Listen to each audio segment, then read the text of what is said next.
What would you do if a billionaire asked you to fake an engagement in exchange for enough money to save your mother's life? Have you ever been backed into a corner, forced to choose between your pride and someone you love? Naomi Ellison never wanted anything to do with Griffin Marchetti. But when her mother's hospital bills piled up and time was running out, she found herself sitting across from him, contract in hand, playing the role of the woman he needed, for a deal that had nothing to do with love. But what happens when a deal becomes a night neither of them can forget, and a child neither of them planned for? The first time Naomi Ellison met Griffin Marchetti face to face, he didn't greet her with a smile. He didn't shake her hand. He didn't even look up from the contract sitting on the table. "Take a seat," he said, as if he owned the air in the room. Maybe he did. Naomi hesitated for half a second before sitting in the leather chair across from him. The private conference suite in Midtown looked more like a luxury apartment than a business space.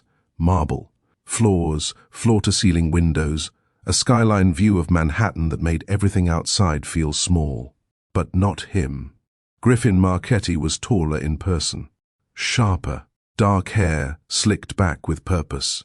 A crisp charcoal suit hugged his frame like it had been made for his mood, sleek, guarded, and impossible to read. He tapped the thick file in front of him without looking up. "This is a non-disclosure agreement. Standard. Once signed, you'll receive a second document outlining the contract terms." Naomi didn't touch the pen. Instead, she looked directly at him. "I'm still not sure why I'm here." Now, his eyes lifted, cold, grey, and focused. "I need a woman," he said flatly. "One that looks good on paper, keeps her mouth shut in public, and won't develop delusions of romance." Naomi's jaw clenched. "Excuse me?" He didn't blink. "It's not personal, it's strategic." Of course it was. Griffin Marchetti wasn't capable of personal. Naomi had been attending a retreat hosted by the law firm she consulted for, hoping to network, maybe make partner one day if she played her cards right. The firm had strong connections with elite corporate clients, including Marchetti Holdings.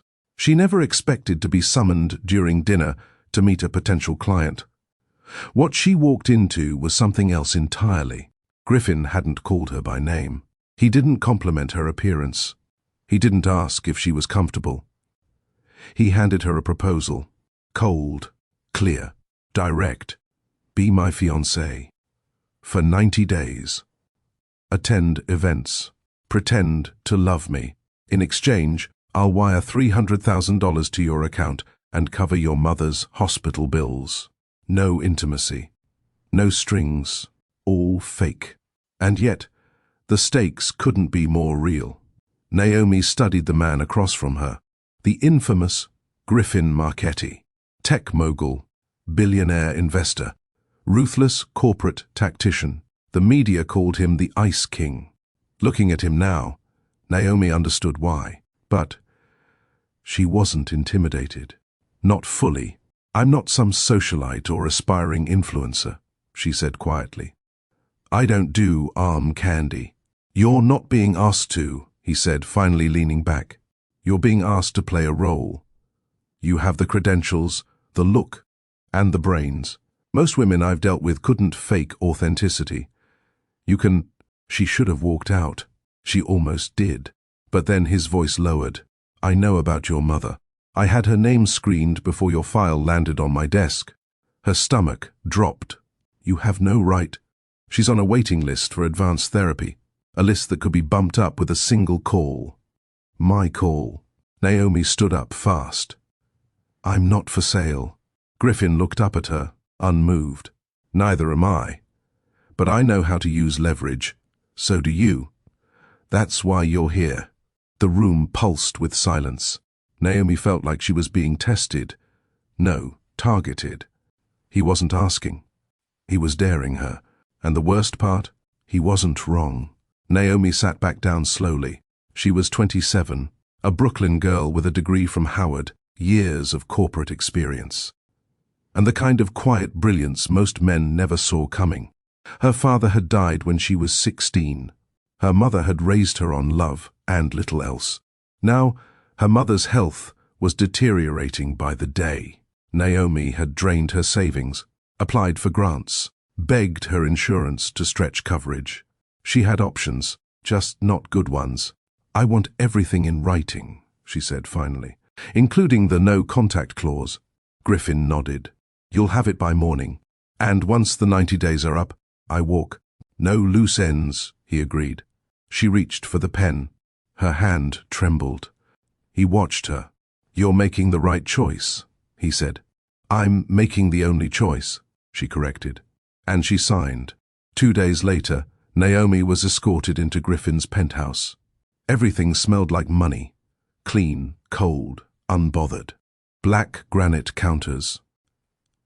Steel fixtures. Minimalist decor with sharp edges. A staff member gave her a tour. Griffin wasn't even home. Naomi's new room was more like a luxury suite, big enough to fit her entire apartment back in Crown Heights. Inside the walk-in closet, there were clothes in her size, labels she'd only ever seen in Vogue spreads. Everything was perfect, and completely fake. She sat on the edge of the bed and stared at the city lights through the glass. A contract. A role. A man who didn't want her heart, only her presence. But the worst part wasn't the coldness of it all. It was the silence she felt inside her chest. She was doing this to save her mother. That should have felt noble. Instead, she felt like she was drowning in something she couldn't name. Naomi stood in front of the full-length mirror, adjusting the diamond clasp on her borrowed bracelet. The dress she wore was off-shoulder, deep emerald silk, custom-fitted to flatter every curve without showing too much. Everything, from the dress to the earrings, had been selected by Griffin's stylist. She hadn't asked for any of it. But here she was, preparing to walk into the city's most watched charity gala, on the arm of Griffin Marchetti.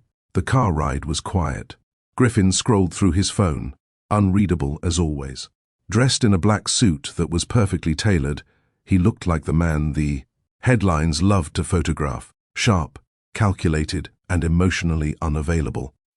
Naomi glanced at him once, then looked away. She still hadn't gotten used to the weight of being beside him. Not physically, publicly. "Tonight is easy," he said, his voice low. "Smile when they ask questions, stand close, and whatever you do, don't mention the merger. I'm not stupid." He turned to her briefly, gaze scanning her face. "I never said you were." The car slowed. Flashbulbs were already lighting up the sidewalk. Naomi inhaled slowly. This wasn't her world. Velvet ropes, elite circles, cameras that captured every movement. But she didn't flinch. She stepped out of the car, one hand in Griffin's. The second their feet hit the pavement, the flashes exploded. "Griffin, who's the mystery woman? Is this the one? Is that a ring?" Naomi gave the practiced smile the PR team coached her on. Elegant, controlled, like she belonged. Griffin didn't say a word, but his hand didn't leave hers. Inside, the lights were softer, but the pressure was not. Powerful men and women drifted past, murmuring greetings and half smiles. Naomi recognized a few CEOs, fashion moguls, even a senator. All of them seemed to know Griffin. None of them knew her. He introduced her with a short line each time. "Naomi Ellison, my fiancée." That word didn't roll off his tongue with warmth. It was tactical. She heard it. Everyone did. But the whispers were already starting. She noticed a tall blonde across the room narrow her eyes. The kind of woman Naomi assumed Griffin usually dated. Cold elegance with a sharp laugh and an agenda. She whispered something to another woman in a navy gown. They both looked Naomi up and down like she was a glitch in the system. Griffin leaned in slightly, his breath brushing her ear. "They're dying to figure you out." Naomi smiled without turning her head. "Good. Let them wonder." He smirked. The first real reaction all night. Dinner was served in courses Naomi couldn't pronounce. She barely touched the food. Griffin spoke in low tones to a potential investor seated to his left. Never missing a beat, never breaking his smooth, neutral tone. Naomi noticed how easily he controlled the room without raising his voice. He didn't need to dominate. His silence did that for him. Still, between courses, his hand rested gently on the small of her back. Light pressure, not intimate, but not entirely distant either. When the band started playing and couples rose to dance, Naomi started to excuse herself from the table. Griffin caught her wrist. "Dance with me." She blinked. "Why? There are photographers?" He didn't answer. He just stood and led her to the floor. The music was slow, classic jazz. The lights were low. His hand settled at her waist. She let hers rest on his shoulder. For a moment, Naomi forgot the contract, the cameras, the reason she was here. He looked down at her, not past her, not through her, at her. "You were right, you know," he said softly. "About what? You're not like the others." She held his gaze. "That's the first honest thing you've said all night." Something shifted in his expression. He looked at her with the faintest trace of surprise, maybe even admiration. They danced in silence. When the music ended, he didn't let go right away. She stepped back first. Back in the car, Naomi didn't speak. Neither did Griffin. But he didn't scroll his phone this time. He looked out the window, one hand resting on his knee, the other still carrying the phantom weight of her waist. By the time they returned to the penthouse, it was close to midnight. She stepped out of her heels and carried them through the front door. Griffin walked ahead, loosening his tie. At the base of the staircase, he paused. "You handled yourself well." Naomi met his gaze. Was that praise? He nodded once. Unexpected, but earned. She placed her heels at the side of the hallway. "Don't get used to it. I'm not doing this for your approval." His tone stayed even. "You're doing it for your mother." Naomi walked past him toward her room. Before she closed the door, she turned back. "And for myself, I don't intend to come out of this looking like a fool." He didn't respond. She closed the door behind her. Inside, she unzipped the gown, stepped out of it carefully, and stared at her reflection in the vanity mirror. Griffin saw her tonight, not the fake smile or the role she was playing, but her. And worse, she saw something in him too, not enough to trust, but enough to wonder. And that, she told herself as she lay in bed wide awake, was dangerous. Naomi woke the next morning to the soft hum of silence. No horns from the street, no neighbor's TV bleeding through the walls, no footsteps above her head. Just the stillness of a world too clean, too quiet, and too far from home. She stretched out in the king-size bed, her fingers brushing over the smooth silk sheets. The night before replayed in flashes. The charity gala, the music, the unexpected dance. Griffin's hand on her back, his eyes, watching her like she was the only person in the room. None of it made sense. This was supposed to be a deal, a job. She hadn't come here to be noticed or wanted. Yet, last night felt different, and that was dangerous.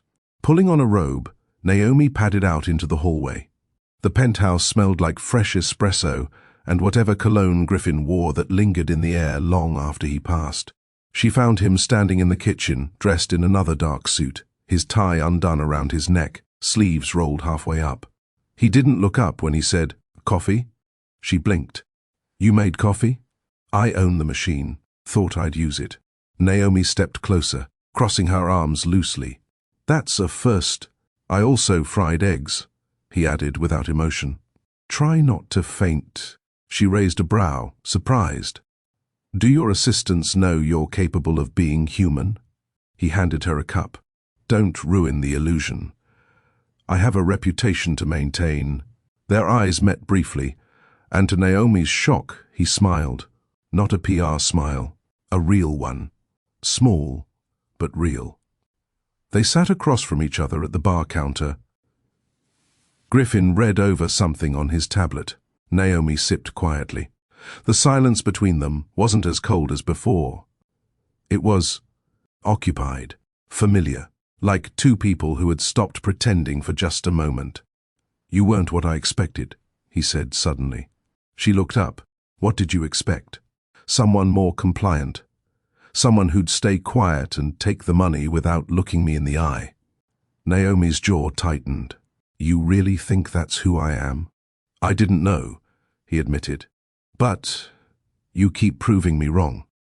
She took another sip, unsure how to respond. Part of her wanted to accept it as a compliment. Another part recognized it as manipulation. She couldn't afford to fall for anything he said. Griffin stood and placed his cup in the sink. "I have a meeting in Midtown. You're expected at the press luncheon at 2. Iris will prep you." Naomi nodded. "Understood." He paused by the door. "You were good last night." "So were you," she replied. For someone pretending to be in love, he opened the door, hesitated, then looked back at her. Sometimes pretending looks a lot like the real thing. Then he was gone. She stared at the closed door, heat rising in her chest. No, she wasn't going to fall for this. But still, something about his words stayed with her. That afternoon, she sat through hair and makeup, styled to perfection in a royal blue wrap dress that brought out the gold undertones in her skin. Iris, Griffin's assistant, ran through media questions while a publicist reviewed flashcards on brand alignment and couple synergy. Naomi nodded, smiled, played along. When they arrived at the luncheon, photographers swarmed the entrance again.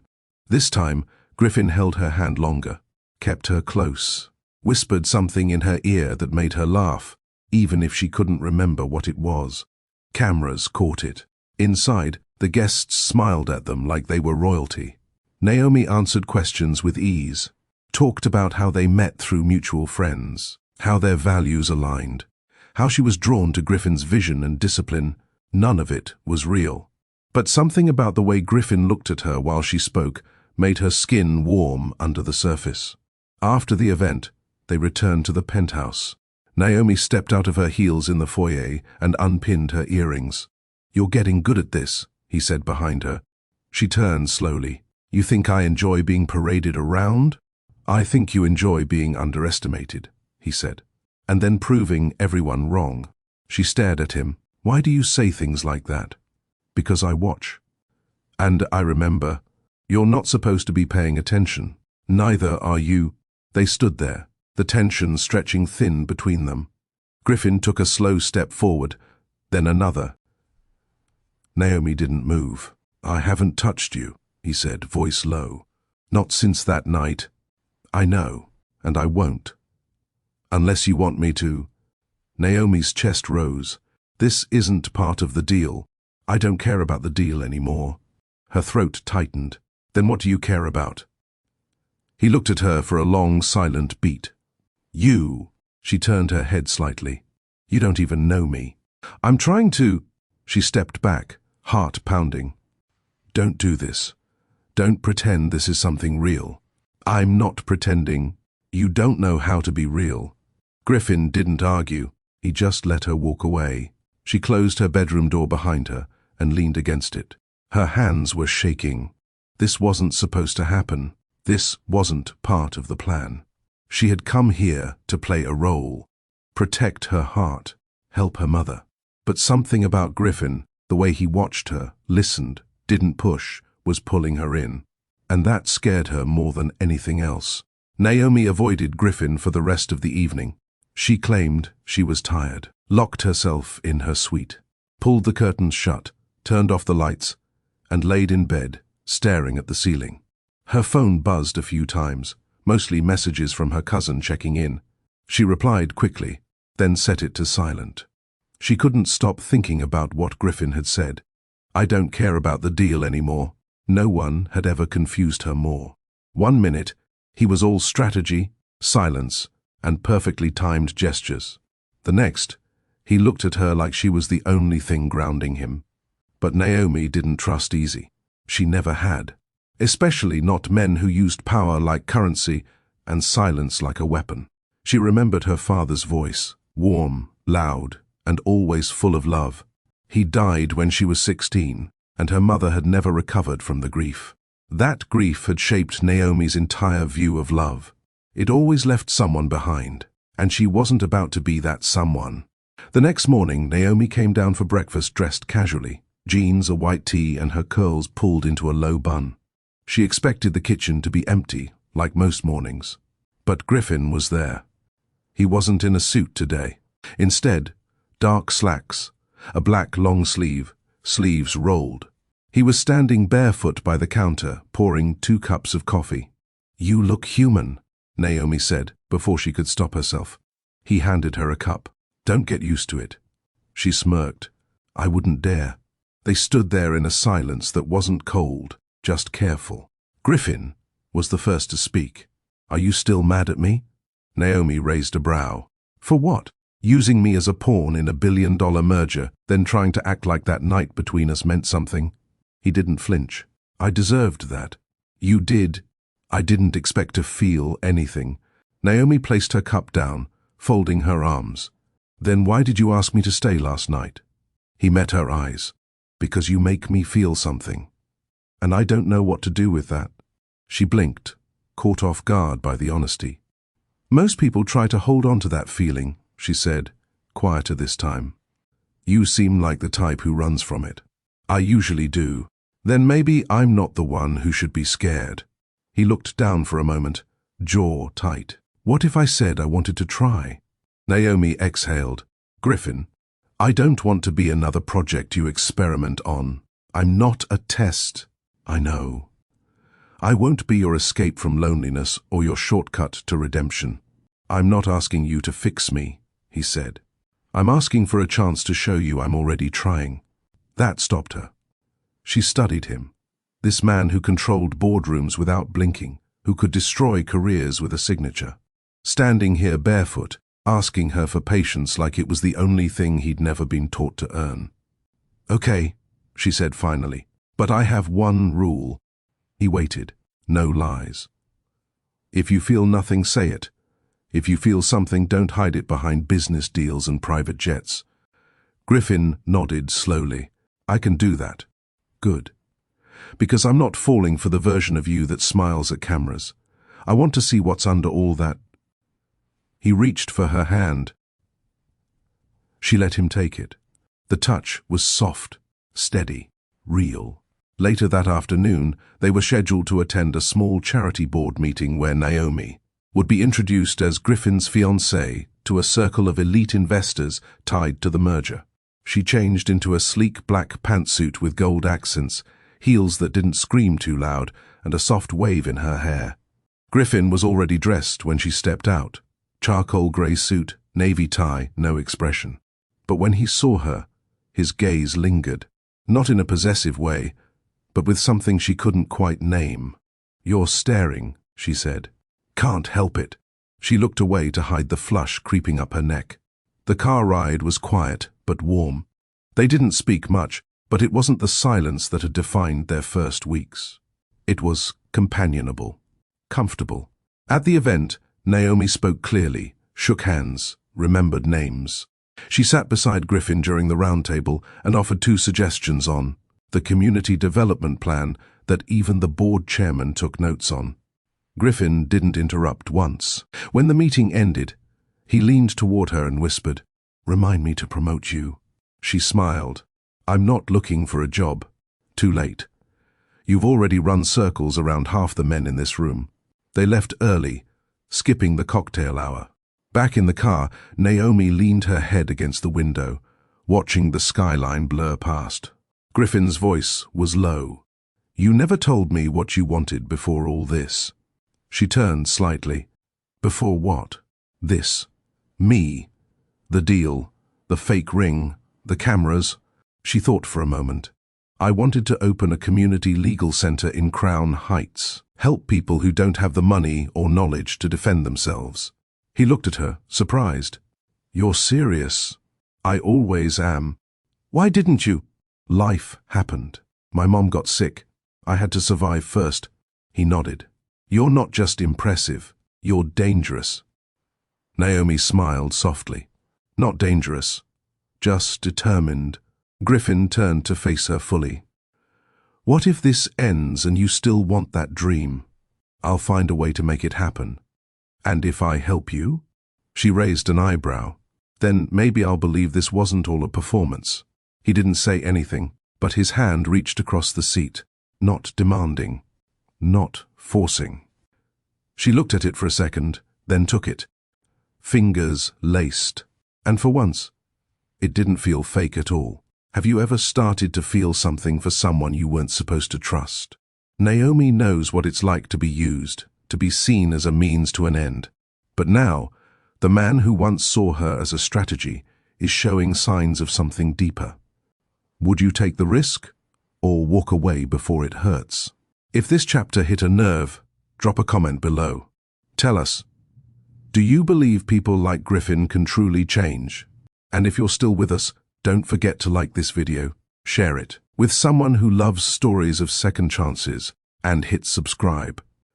There's more to come, and it only gets deeper from here.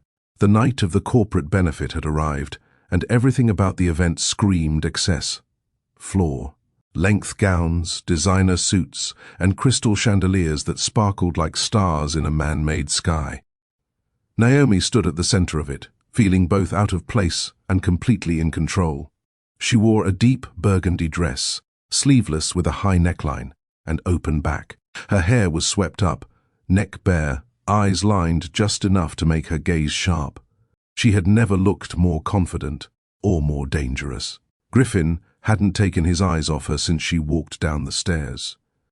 He was silent most of the car ride, but she could feel it. The tension between them had grown too loud to ignore. When they stepped onto the carpet together, he reached for her hand without thinking. Not for the cameras, not for the contract. It just felt necessary. They walked through the grand ballroom of the St. Ashton, and once again, whispers trailed behind them. That's her. Is that Naomi Ellison? He looks different around her. Naomi heard them all. She didn't flinch. Not anymore. They were seated at the main table beside board members, philanthropists, and one particular shareholder. From Harrington Designs, whose approval meant everything for Griffin's merger to finalize. Naomi did what she was brought in to do. She smiled, engaged in witty banter, and held her own in conversations about policy and equity. Every time she spoke, the room leaned in. Griffin said little, but his hand remained close to hers, resting on the table between them. His fingers tapping against his whiskey glass, calm but unreadable. After the speeches and auction, music filled the room, and couples began drifting toward the dance floor. Naomi stood. One dance? Griffin rose with her. No words, just the sound of his chair scraping back. When they reached the floor, his hand slid around her waist with ease, his other hand catching hers. She rested her free hand gently on his chest. They moved slowly. She didn't look at his face. Not at first, but he looked at hers. She could feel it. You wore that dress on purpose, he said quietly. I wore it for myself. You always do, he murmured. Naomi looked up then.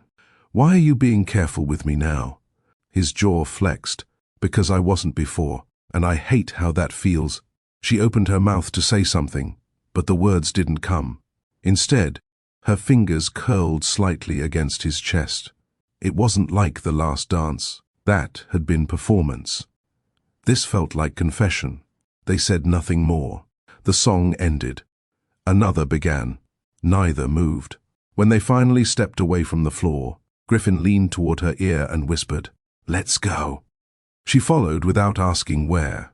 Back at the penthouse, Naomi stood by the window, still in her heels, staring out at the night sky.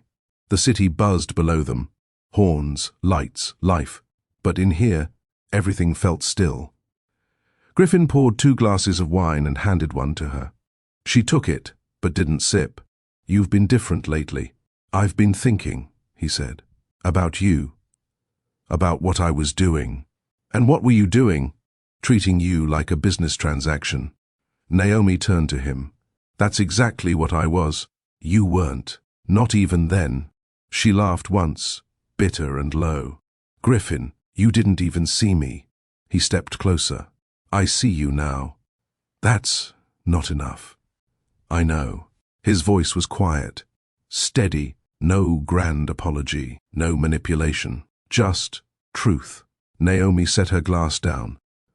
I don't want to be a woman who settles for glimpses of honesty. I've spent too long watching my mother trust men who gave her crumbs. You're not your mother, he said softly. No, but I carry her strength and her scars. Griffin nodded. He moved closer. One step, then another. She didn't move away. I don't know how to be the man you deserve, he said. But I know what it feels like to miss you when you're not in the room, to look for you first when I wake up, to care if you're cold, or tired, or quiet. Naomi's chest tightened. Griffin, just one night, he said.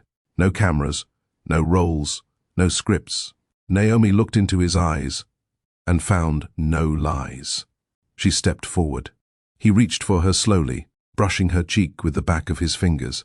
When his lips met hers, it wasn't rough or rushed. It was slow, certain, like they'd both been waiting for this moment far longer than they admitted. She wrapped her arms around his shoulders. His hands found her waist, anchoring her to him. Everything else faded. He lifted her gently, carried her to the bedroom. They didn't speak, but their bodies said everything. It wasn't just physical. It was release, surrender, a connection too complex to put into words, a memory neither of them would forget. Later, as she laid curled against him, his fingers traced light circles on her back. I don't want to go back to the way things were, he whispered. Naomi closed her eyes. Then, don't. But even as the words left her lips, part of her knew. The moment you start to feel something for a man like Griffin Marchetti, you better be ready for what comes next. The sunlight streaming through the windows hit Naomi's face before she opened her eyes. She blinked slowly, adjusting to the quiet light. The bed was soft, warmer than usual. Her body ached in the most intimate way, a reminder of the night before. She rolled slightly, expecting to feel him beside her. But the space next to her was empty. Her heart paused. The sheets were still warm. Barely. But Griffin was gone. Naomi sat up slowly, pulling the blanket around her. The bedroom door was cracked.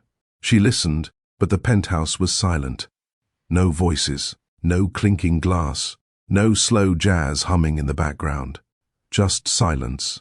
She got up, dressed in the robe that hung by the chair, and walked barefoot into the hallway. Her footsteps echoed. Kitchen, empty. Living room, empty. She checked her phone on the counter. No messages. Nothing from Griffin. No note. No explanation. She stood there for a long moment, staring out the window toward the skyline. The night before had felt like something real.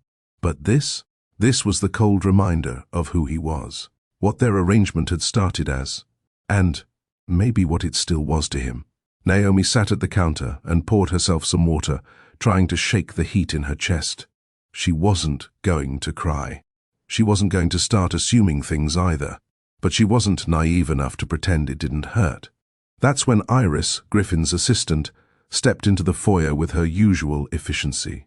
Dressed in black slacks and a structured blouse, tablet in hand, expression unreadable. Naomi looked up. I didn't know you were coming today, she said calmly. I was asked to deliver this, Iris replied, placing an envelope on the counter.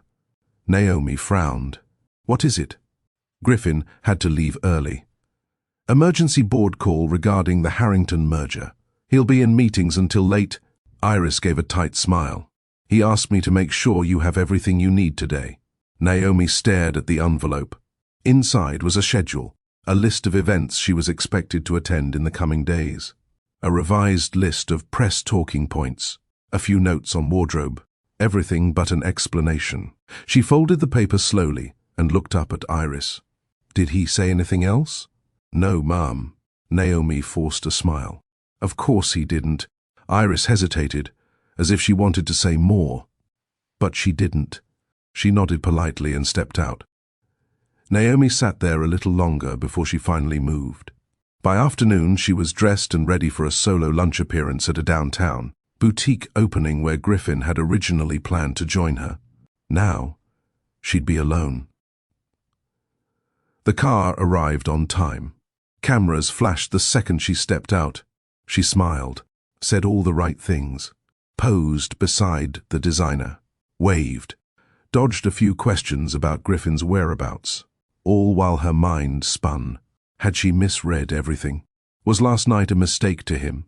Or worse, was it simply forgotten? Back at the penthouse, Naomi kicked off her heels and collapsed onto the couch. She hated how much space he took up in her thoughts. Hated that she could command a room but still question herself when it came to him. By evening, she texted once. Hope the meeting went well. No reply. Time passed. Still nothing. She tossed her phone on the bed. It was late when the elevator doors finally opened and she heard his familiar footsteps. Griffin walked in slowly, his tie loose, jacket draped over one arm, expression unreadable. Naomi didn't get up.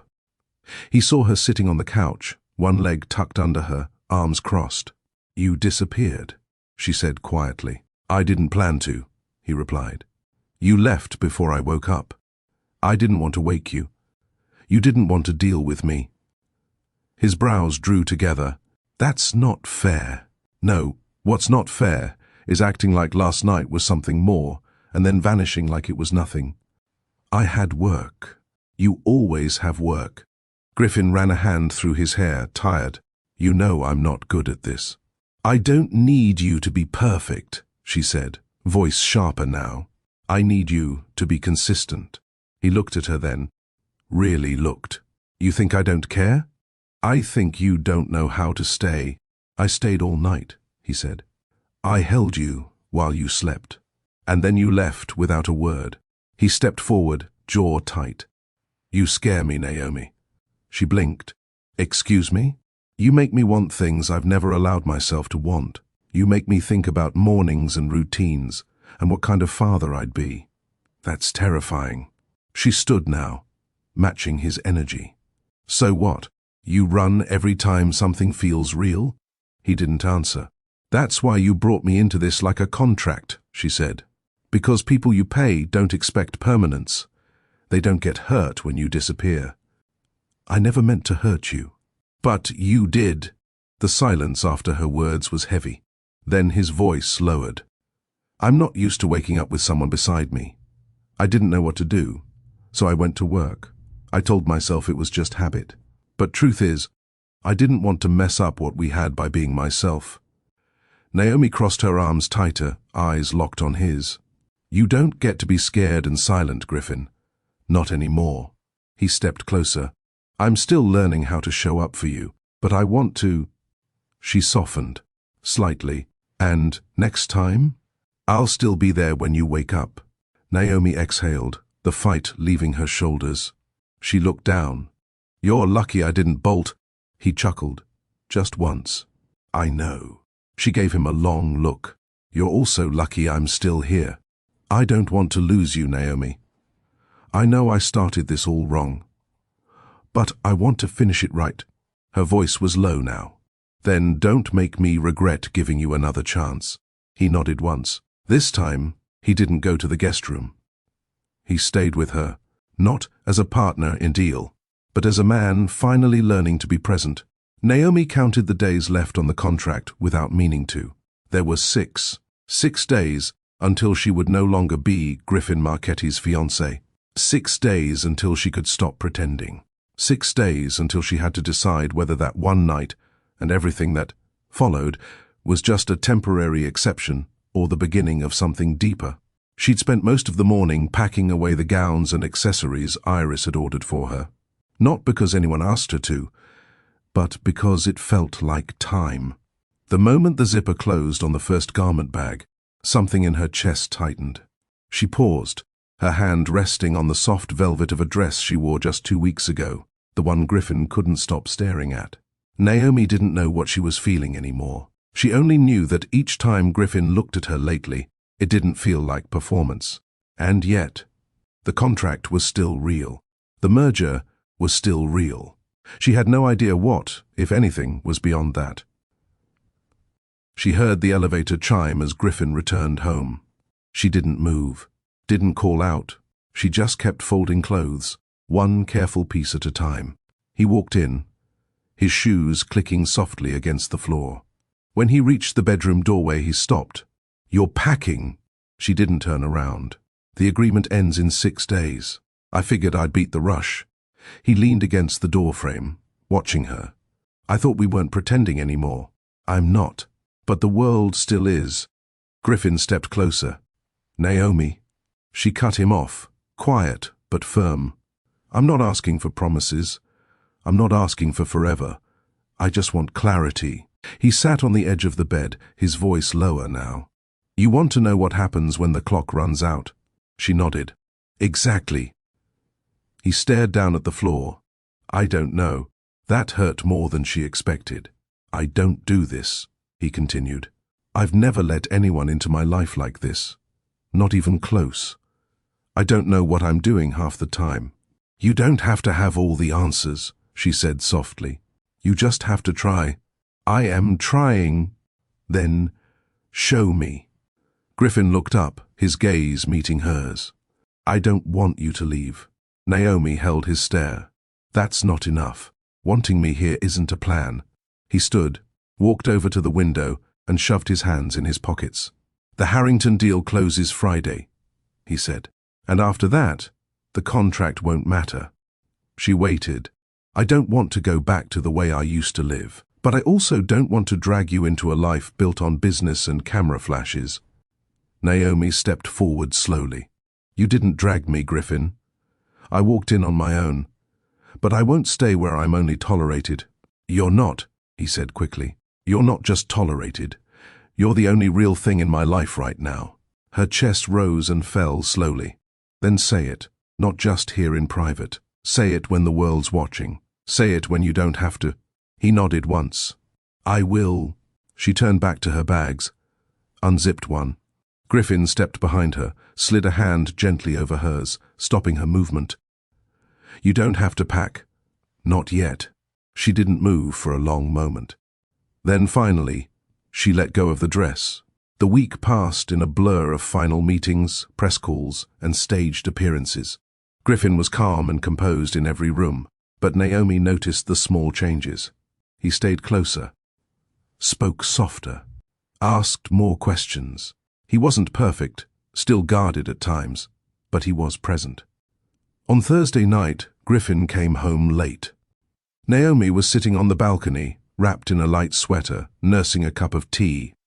He joined her, silent for a minute as they both stared out at the glowing skyline. "Tomorrow's the close," he said. She nodded. "I know." He didn't look at her. "And after that, I guess we both go back to being strangers with a shared secret." He finally turned his head. "I don't want that." "Then what do you want?" He hesitated, then reached into his pocket and handed her a folded slip of paper. Naomi opened it slowly. It was a deed transfer, a full-floor brownstone, her name at the top. She looked at him, stunned. "What is this?" "A building in Crown Heights," he said, "already cleared for zoning. You could build your legal center there. Staff it how you want, no strings." Her hands trembled slightly. "You remembered." "I remember everything about you." Tears prickled behind her eyes, but she held them back. "I can't accept this, if it's guilt," she whispered. "It's not guilt," he said. "It's gratitude. And maybe a little hope." She folded the paper carefully and placed it on the table between them. Then she leaned her head against his shoulder. He didn't say anything. He didn't need to. For once, they were both still, together in silence. The morning of the merger signing felt like any other in Manhattan, clouds low, sirens echoing faintly in the distance, the hum of traffic rising with the sun. But inside Griffin's penthouse, the air was heavier, measured, like everything was waiting for a signal. Naomi sat at the kitchen counter, watching her tea steep, eyes on the clock. The press event was scheduled for noon. By 1 o'clock, Griffin's name would be cemented on the biggest acquisition of the quarter, and her name would quietly vanish from the contract, as agreed. Iris had already confirmed that the press would ask about the engagement. About Naomi. About the life Griffin had publicly curated for appearances. He hadn't said a word about what he'd tell them. Naomi wasn't nervous about the cameras. She was nervous about what came after them. Griffin emerged from his bedroom in a navy suit, tie sharp, hair freshly cut. Every inch of him looked like power. But when he saw her, his expression softened. "You're quiet," he said. Naomi sipped her tea. "There's a lot I could say, but I figured I'd wait to see what you do first." He walked over slowly and placed both palms on the counter. "I meant it, Naomi. Every word I've said to you in the past week, I meant it. Then you'll tell them the truth? I'll tell them you weren't a pawn, that this merger only worked because of you, because you made me show up differently." She studied his face. "That's not a headline. That's a feeling. I'll give them both." Naomi tilted her head. "And if they ask if we're still engaged?" Griffin hesitated. Naomi didn't look away. "That's what I thought. I want to be," he said quickly. She blinked. "You want to be engaged to me?" He walked around the counter and stood in front of her. "I didn't plan for you, but I want you. In my life. With me. This deal ends today, but I don't want us to—" Naomi looked down, unsure. Her hands trembled slightly. "You don't have to answer now," he said. "Just be there today. Stand next to me like you always have, and let me show you what this means to me." She nodded, slowly, and for the first time in a long time, she allowed hope to rise. The event space was polished and filled with every kind of high-ranking executive and journalist imaginable. Cameras lined the back wall, lights bouncing off glass and chrome. Griffin stood behind the podium, his speech printed in bold typeface on the small table in front of him. Naomi stood just behind him, near the side, dressed in a soft ivory blazer and fitted pants. Simple, elegant, calm. He stepped forward, adjusted the mic. "Today marks a milestone for Marchetti Holdings," he began, voice steady. "But this merger isn't just about numbers or contracts. It's about people. About trust." Cameras clicked rapidly. "And there's someone in this room who taught me more about trust in 90 days than I learned in 35 years. He turned, eyes landing on Naomi. She froze. "Naomi Ellison." He motioned for her to step forward. She hesitated, then walked up slowly, her heels silent against the polished floor. "This woman stood beside me when I asked her to, even when I didn't deserve it. What started as strategy became something I could never predict.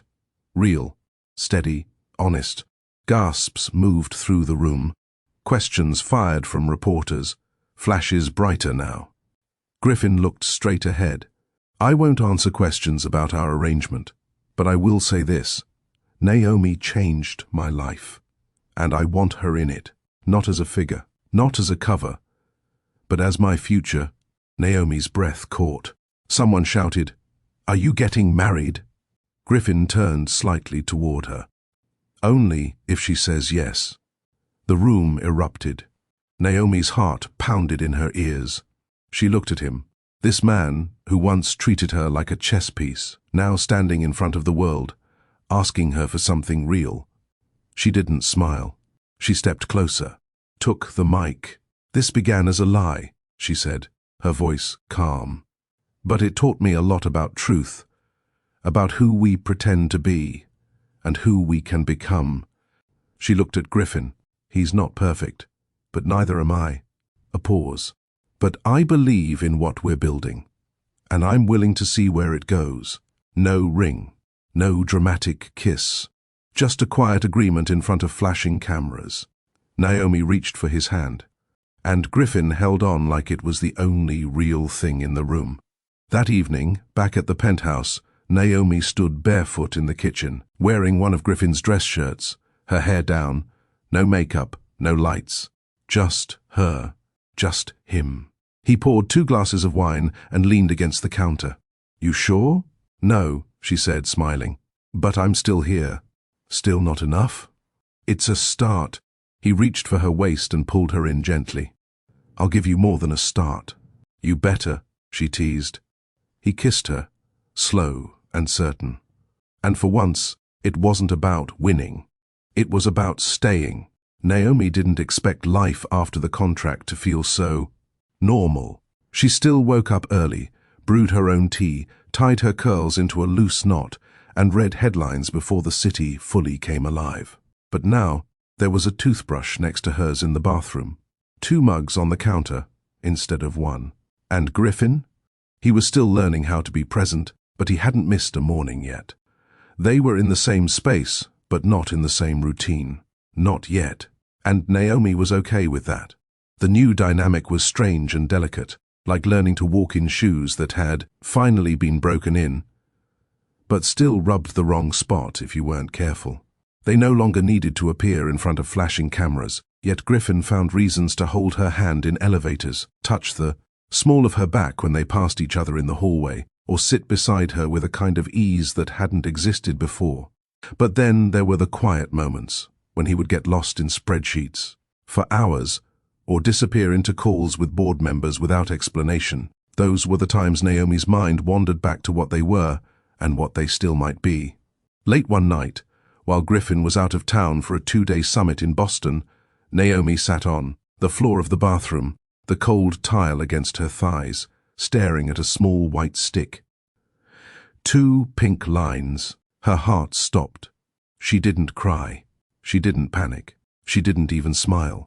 She just sat there, still, silent, pregnant. Again. This time wasn't like the last.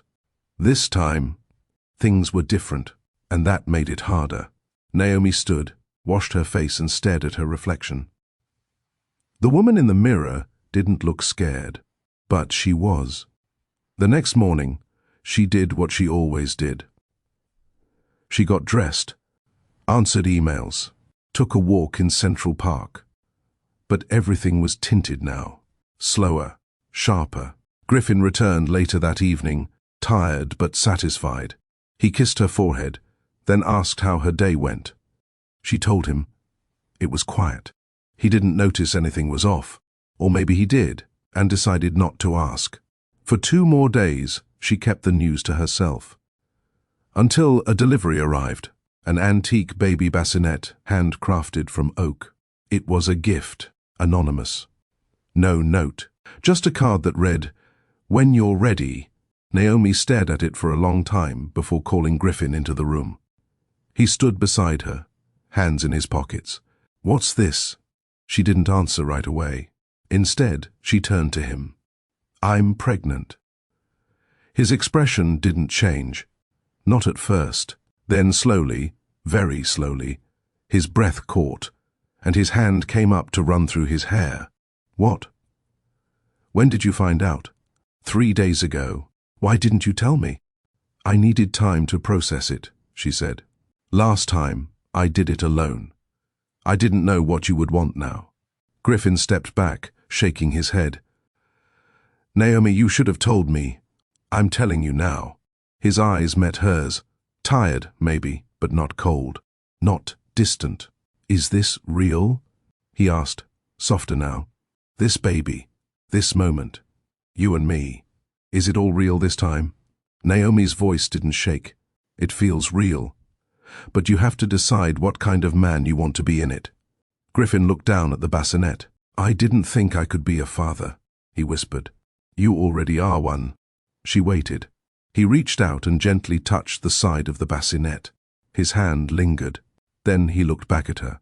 "I want this," he said. "I want us. And I want this child." Naomi didn't cry. She just nodded. And for the first time, the fear loosened its grip on her chest. The days after felt fragile but hopeful. Griffin made calls, booked a private doctor, rerouted his travel schedule. He wasn't hovering, but he was trying. And Naomi noticed every effort. She went to her first appointment alone, not because he didn't want to come, but because she needed the silence, the reassurance, the space to breathe without sharing it. She sat in the exam room, heart racing, fingers clutching the hem of her coat. The sonographer placed the cold gel on her belly and moved the wand gently. "There," the technician whispered. "That's your baby." The screen lit up with a flickering heartbeat. Steady, strong. Naomi's hand flew to her mouth. It was happening again, but this time, she wasn't alone. When she returned home, Griffin was on the balcony with 2 glasses of water, not wine, waiting. She joined him. He didn't ask right away. She didn't speak right away. She handed him a printout, a small black and white image. He stared at it for a long time. Then he exhaled slowly, like the weight of the world had been lifted and replaced by something else entirely. "I don't know how to do this," he said quietly. "You don't have to know everything today," Naomi replied. He looked at her. "I just want to get it right." She leaned against his shoulder. "Then don't run. Don't disappear. Don't shut down." "I won't." "Good." Because if there was one thing she knew now, it wasn't the pregnancy that scared her. It was how much she wanted this to work. Naomi had always handled her own news. Promotions, health scares, financial struggles. She delivered it on her own terms. But telling her cousin Mia about the pregnancy was different. Mia had been her lifeline during the first one. She'd held Naomi through morning sickness, stress sobs, and months of hiding from the truth. So this time, Naomi didn't wait. They met at a small cafe in Brooklyn, tucked between a flower shop and a bookstore. It was the kind of place Mia loved, quiet, familiar, full of stories. Mia arrived 10 minutes late, sunglasses on, hoop earrings swinging. She slid into the booth across from Naomi with a grin. "You look good. Softer." Naomi smirked. "Is that a compliment or an observation?" "Both." They ordered drinks, decaf for Naomi, chai for Mia, and then sat in a moment of casual silence. But Mia wasn't one to wait long. "Okay, you've got that 'I need to drop something heavy but don't know where to start' face. What's going on?" Naomi took a breath. "I'm pregnant." Mia didn't blink. "Griffin?" "Yes." Another pause. Then, "Is this a good thing?" "I think so. You think?" Naomi leaned in. "I didn't plan this." Again. "But this time it's different." Mia studied her for a long moment, then nodded. "Different, like you're in love with him?" Naomi looked down. "Maybe. Yeah. And him? He's trying. He says he wants this, me, the baby, all of it." Mia sipped her drink. "And you believe him?" Naomi smiled faintly. "I want to." Mia didn't push. She never did. "Then I'm happy for you. But you know I'll throw a shoe at him if he messes this up, right?" Naomi laughed. "I'd expect nothing less." They talked for an hour, about baby names, nursery paint, cravings Naomi didn't even have yet. It felt good to say the words out loud, to hear someone else be excited with her. But even that peace didn't last long. Later that week, Griffin was scheduled for an interview on a major financial network. It wasn't about Naomi or the relationship. But these things had a way of circling back. She watched from the living room as Griffin, calm and polished in his charcoal suit, sat across from the host. They talked mergers, market strategy, leadership philosophy. Then the interviewer leaned forward with a smile Naomi didn't trust. "Griffin, you surprised the world when you introduced Naomi Ellison as your fiancée during the Harrington deal. Some people speculated it was strategic. Others say it was romantic. Which is it?" Griffin paused. Naomi sat up straighter. He looked into the camera, thoughtful. "It started as a professional decision. That's true." Her stomach sank. "But what happened between us wasn't planned. Naomi changed everything for me. And anyone who's ever stood in front of something real knows you can't fake the way it makes you feel." The interviewer raised a brow. "So, the engagement was real after all?" "It became real." Naomi exhaled slowly. But social media didn't care about nuance. Within hours, clips of the interview were viral. Marchetti admits engagement was a business move. Fiancé or figurehead? Naomi Ellison's role questioned again. CEO uses love to close deal. Again, the headlines spun their own versions. By morning, reporters were camped near the penthouse. Naomi opened the curtains and stared down at the sidewalk below. Cameras, questions, shouting. Her phone buzzed.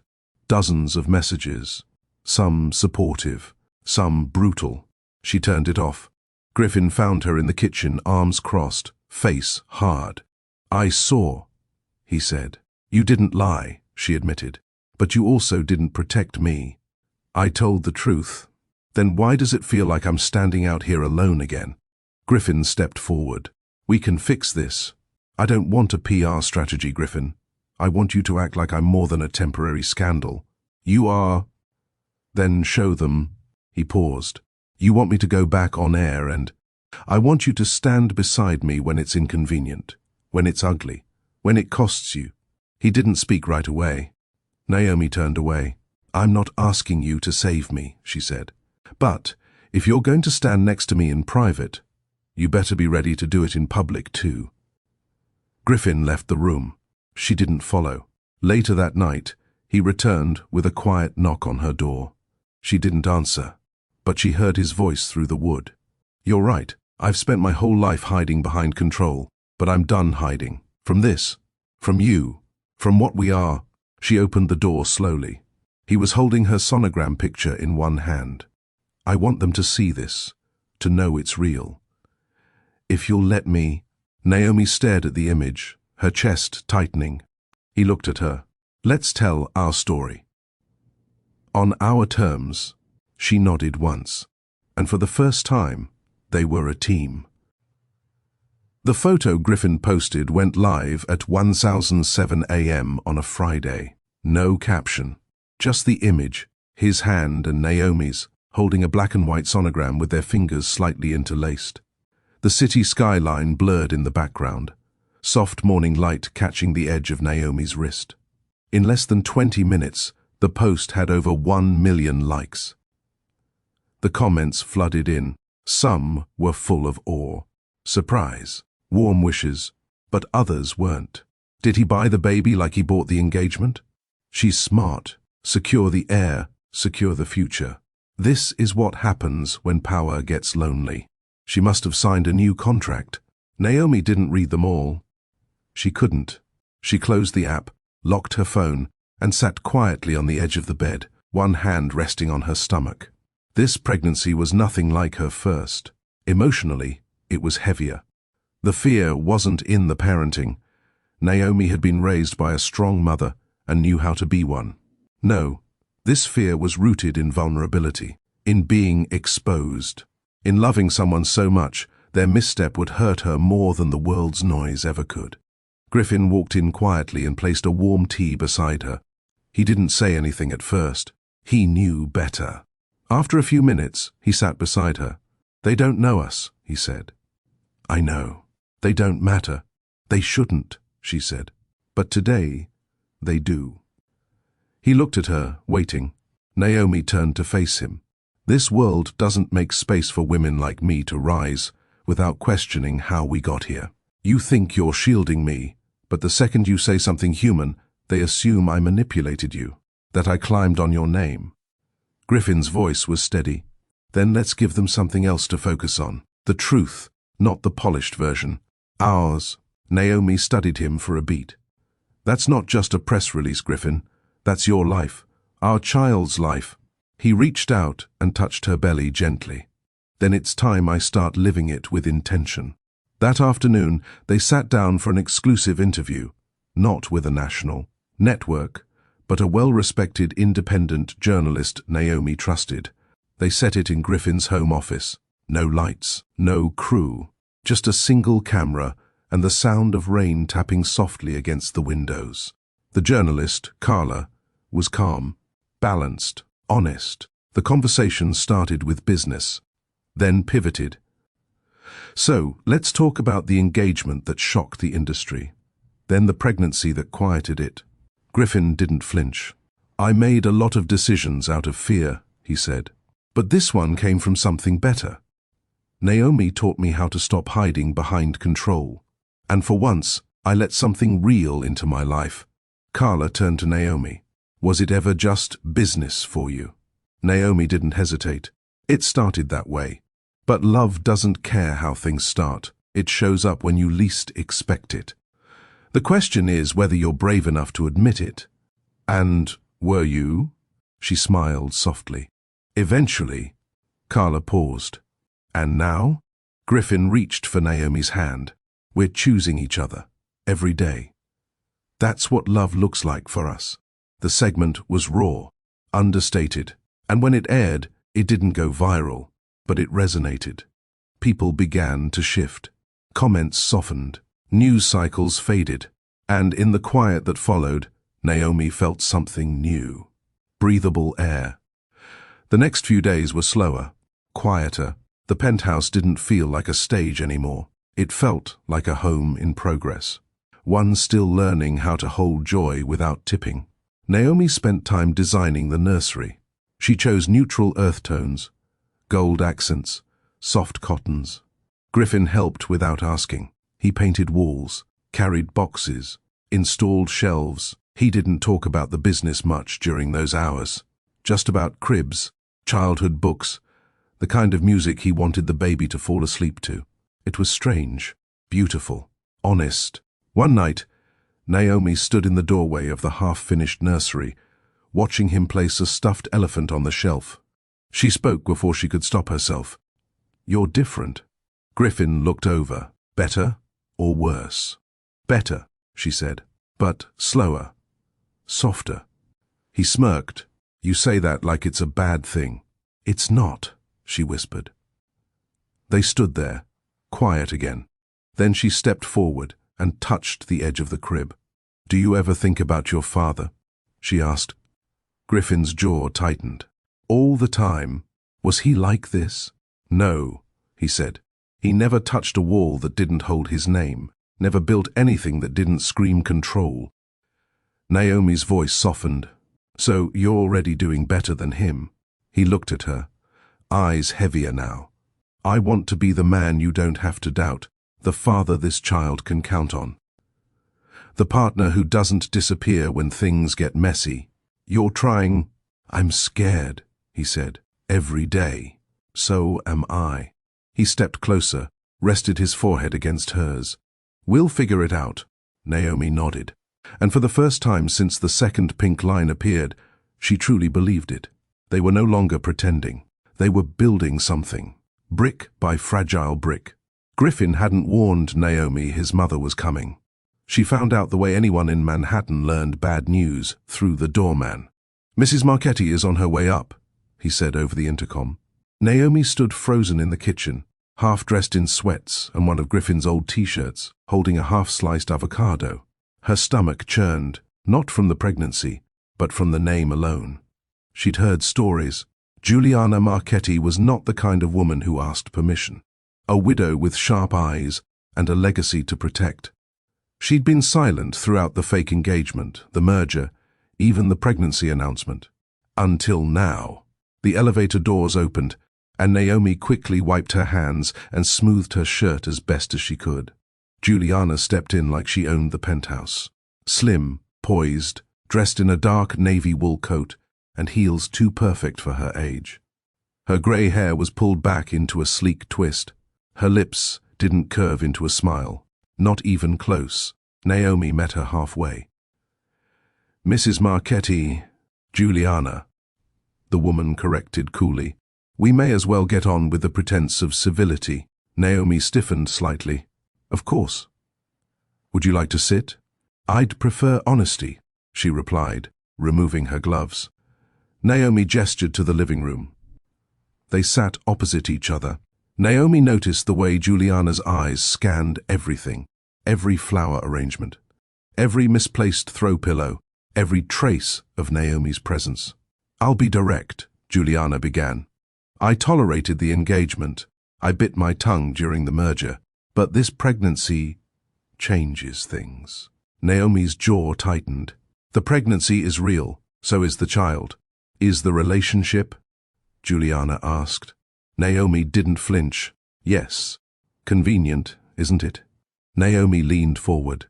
"With respect, I didn't trap your son. I was ready to raise this baby alone. He's the one who came back. He's the one who stayed." Juliana's gaze narrowed. "And yet, everything about you screams strategy." Naomi stood. "You don't know me." Juliana followed, slowly. "I know women who rise without roots. women who climb fast and hold on tighter. I see the hunger in your eyes. Don't mistake that for love." Naomi stepped closer, her voice level. "You're right. I'm hungry. For peace, for truth, for a life where I don't have to apologize for who I am or who I love. And I don't need your blessing to build that." Juliana didn't respond. But she didn't walk away either. Griffin walked in 15 minutes later, briefcase still in hand, confusion on his face. "Mom?" She turned calmly. "We spoke." Griffin's eyes darted to Naomi. "Is everything okay?" Naomi nodded. "We're done talking." Juliana glanced at her son. "We'll discuss this later." "No," Griffin said, stepping beside Naomi. "We won't." His mother tilted her head. "Excuse me?" Griffin took Naomi's hand without hesitation. "You came here to measure her worth. But you should know something. Naomi doesn't need to prove herself to you. She already did to me." Juliana stared at him for a long time, then turned to Naomi. "You've changed him." Naomi didn't smile. "He changed himself." Juliana picked up her gloves, straightened her coat, and walked to the elevator. She didn't say goodbye. But she also didn't say anything cruel. And that, Naomi realized, was its own kind of acceptance. Later that night, Naomi sat curled on the couch, her legs under a blanket, the TV low in the background. Griffin sat beside her, silent. "You should have told me she was coming," Naomi said. "I didn't know. She does what she wants." Naomi looked at him. "You handled it. I meant every word." She nodded. "It was enough." He shifted slightly. "I should have stood up to her years ago. She controlled everything, the image, the narrative, my personal life. And now? I'm done living by her rules." Naomi turned to face him. "Then, start making your own." He nodded, pulling her closer. "With you." She rested her head against his chest. There was still tension in her shoulders, but not the kind that came from fear. It came from finally being seen, and having something worth protecting. The next day, Naomi received a delivery at the door. No name. No note. Inside the box was a soft ivory baby blanket, hand-stitched with delicate lace trim. Tucked between the folds was a small card. It simply said, "For your daughter, J." Naomi read it twice, then folded it and placed it gently in the drawer next to the sonogram photo. She didn't need validation, but acknowledgement? That mattered more than she expected. Have you ever had to prove yourself to someone who already made up their mind about you? Naomi stood tall, not for approval, but for herself, and for the family she's building. What would you do if love meant standing your ground, even when it's uncomfortable? It's not about winning people over. It's about choosing your peace, your future, and the one who's choosing you right back. Drop a comment if you've ever had to fight for your place. And if this chapter moved you, hit that like button, share the video with someone who believes in second chances, and subscribe so you don't miss what's coming next. This story is far from over. Naomi didn't want a baby shower. She wanted dinner. Simple, quiet, meaningful. Just close friends, good food, and a night that didn't revolve around gift bags or pastel balloons. Something real. Something small enough to breathe in. Griffin offered to host it in the penthouse, and for once, Naomi said yes without hesitation. She curated the guest list herself. Mia, of course. A couple from Griffin's tech circle she'd grown close to. A childhood friend of hers from Crown Heights. Griffin invited 2 of his business partners, ones who didn't care about status or press. Everyone else? Left off intentionally. The food was catered, but intimate. Roasted chicken, wild rice, fresh greens, warm bread. Naomi set the table with soft linens and gold-rimmed plates she'd picked out the week before. Griffin poured wine for the guests and a sparkling cider for her. Music played low in the background, a mix of soul and acoustic jazz. For a while, it was perfect. They laughed, told stories. Mia made fun of Griffin's attempts at cooking pasta. Someone asked about baby names, and Naomi rolled her eyes, refusing to answer. The group shared parenting advice, awkward first date memories, and business horror stories. Naomi was relaxed, more than she'd been in weeks, until the energy shifted. Griffin's longtime colleague, Elias Benton, leaned back in his chair, swirling his wine slowly. He was charming in the kind of way people mistook for warm, but Naomi never missed the sharpness under his words. "So," he said, looking at Griffin, "you've officially retired from your strategic dating phase?" Naomi froze. Griffin's brow lifted. "Excuse me?" "You know what I mean," Elias said with a chuckle. "Come on. You've admitted it before. Using companionship as leverage, it's smart. Cold but effective." Naomi's stomach dropped. The table went quiet. Griffin placed his glass down. Calm. Controlled. "We're not in that phase anymore," he said evenly. Elias smirked. "No offense, just asking. I mean, Naomi's incredible, beautiful, intelligent, but given the way it started—" "That's enough," Griffin cut in. Elias raised both hands in mock surrender. "Hey, man, I'm just talking." Naomi didn't look at Griffin. She looked straight at Elias. "You're implying this baby is part of some strategy." "I'm saying I've seen men in our circle make moves like that. That's all." "No," she said calmly. "You're saying a woman like me couldn't possibly be here without playing the game."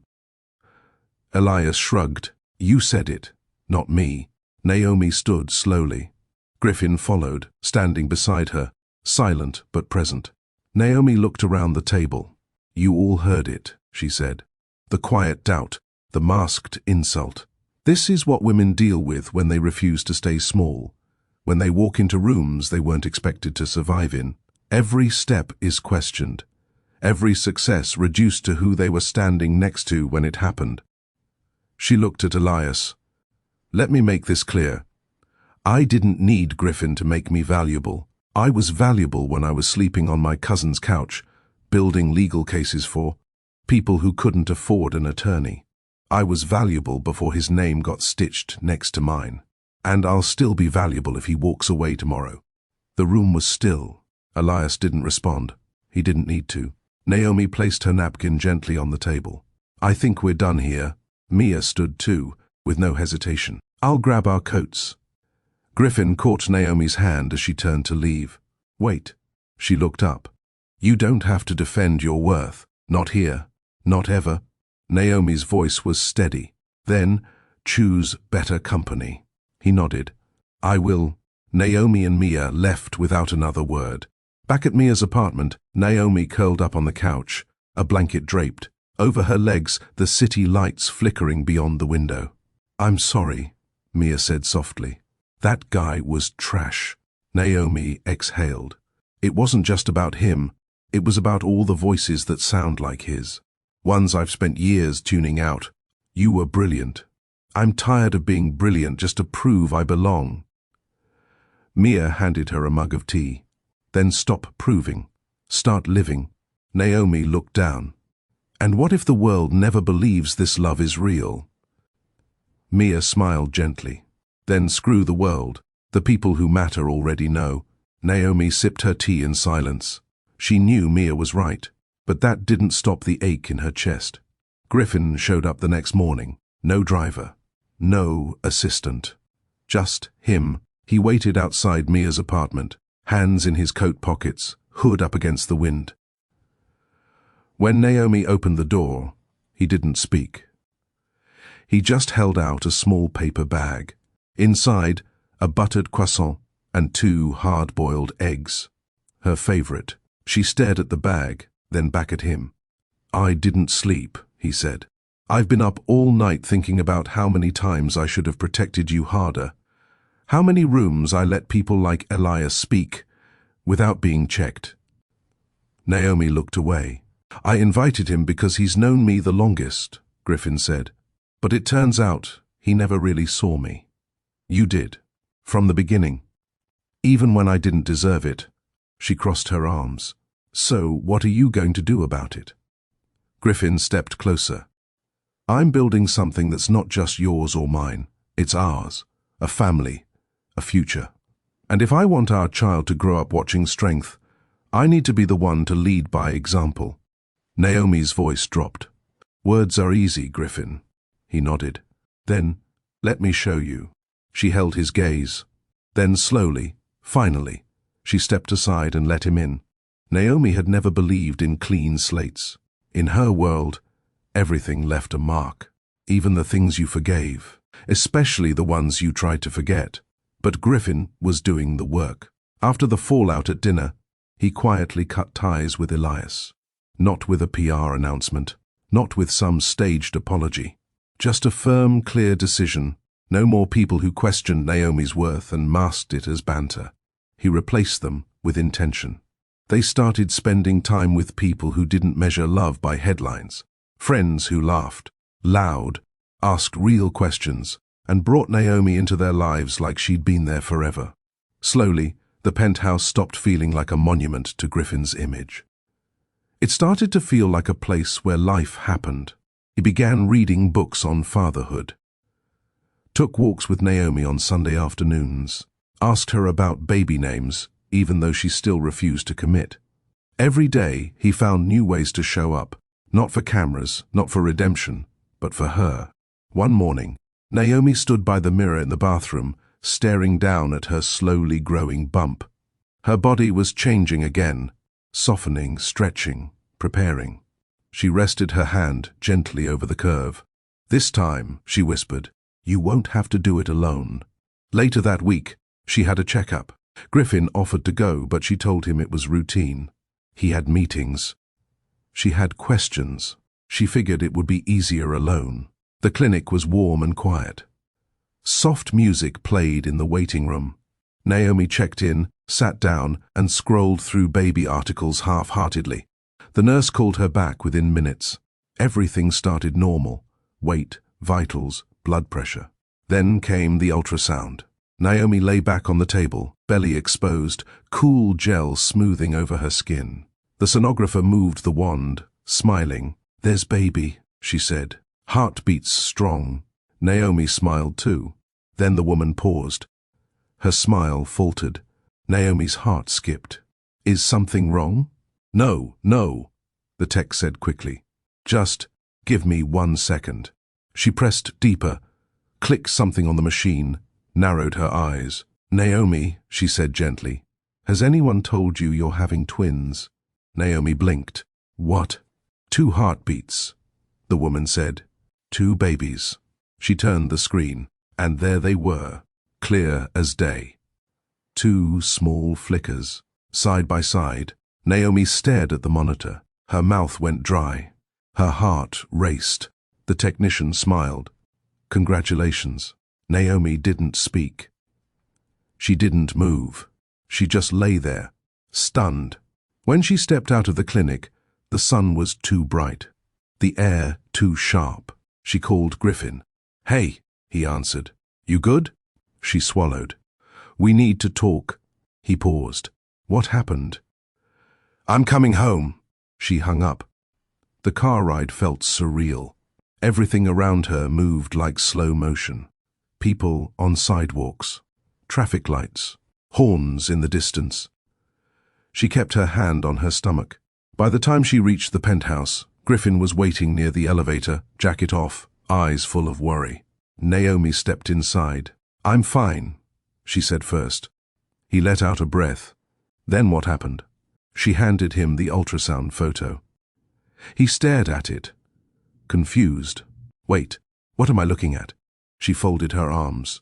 "Count the heartbeats." He squinted. 2? She nodded. His head snapped up. 2? Twins. Griffin didn't speak. He sat down slowly on the arm of the nearest chair. Naomi waited. Then, his hand went to his mouth, and to her surprise, he smiled. She stared at him. "You're not freaking out?" "I'm freaking out internally," he said. "But also, I don't know. It feels right. 2 babies, Griffin. I heard you. And you're okay?" "I'm terrified," he admitted, "but also kind of excited." Naomi sat beside him. "I thought I'd feel overwhelmed. I still do. But the second I saw them, it wasn't fear. It was awe." Griffin nodded. That's exactly what this is. Or... She leaned her head on his shoulder. You're going to be a great dad, she said quietly. I'm going to mess up. We both will. He kissed the side of her head. Then let's mess up together. Naomi smiled, and for the first time since hearing the word twins, her chest loosened. She wasn't alone. They weren't alone. They were building something wild and unexpected, and maybe, just maybe, it was going to be beautiful.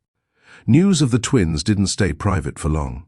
Naomi never told more than a handful of people: Mia, her doctor, Griffin, and one trusted friend. But in Griffin's world, secrets were never secrets for long, especially not when his name came attached to 2 heirs and a headline that could rattle investors. It started as a whisper on a finance blog. Sources claim Griffin Marchetti expecting twins. Mother is former contract partner Naomi Ellison. Then, a gossip columnist ran with it, and by morning, the story hit the business pages. Was Naomi Ellison's pregnancy part of a legacy move? From fake fiancé to mother of twins, what's Naomi's endgame? Naomi sat at the kitchen island, her phone face down, hands cradling a half-warm mug of tea. She didn't want to read the comments. She didn't want to know how they twisted the truth. All she wanted was quiet, and it had been stolen. Again, Griffin entered mid-call, his voice sharp, clipped, commanding. I don't care who leaked it. I want it buried. Find the source, now. He ended the call and looked at her. She didn't say anything. I'm sorry, he said. It was bound to happen, she replied, voice flat. I should have protected this better. Naomi looked up. How do you protect something the world wants to rip apart just to feel entertained? He walked over, placed his hands on the counter. We can make a statement, reclaim the story. I'll have the legal team prep it. She shook her head. I'm tired of fighting to be believed. Griffin frowned. Then I'll do the fighting. Naomi stared at him. They think I trapped you. That I got pregnant with 2 children just to stay in your orbit. And, what do you think? He asked. That the old me would have tried to explain herself. And now? She stood. Now, I want to live my life without explaining a damn thing. Griffin watched her carefully. Then, let's do that. Let's stop waiting for the world to catch up. Let's lead. Naomi raised an eyebrow. How? He took her hand. Start by naming the twins. Build the nursery. Plan their future. Our future. Loudly. She didn't smile, but she didn't resist either. Later that afternoon, Naomi walked into the nursery-to-be, a soft grey room, with tall windows and a white ceiling that still smelled like fresh paint. She ran her fingers along the edge of one of the empty cribs. There were 2 now. Everything in her life had multiplied. Responsibility, fear, love. Griffin joined her a few minutes later, holding 2 fabric swatches in one hand and a quiet kind of tenderness in his eyes. Green or cream? She took the green without looking. He smiled. Good choice. I'm not naming them today, she said. Didn't ask. They moved through the space, arranging things, soft toys, small clothes, folded blankets, without talking much. But the silence wasn't empty. It was full of decision, of presence. Later, while Naomi was organizing drawers, Griffin's phone buzzed again. He stepped out to take it. She caught only a few words. Legal team. Yes, full statement.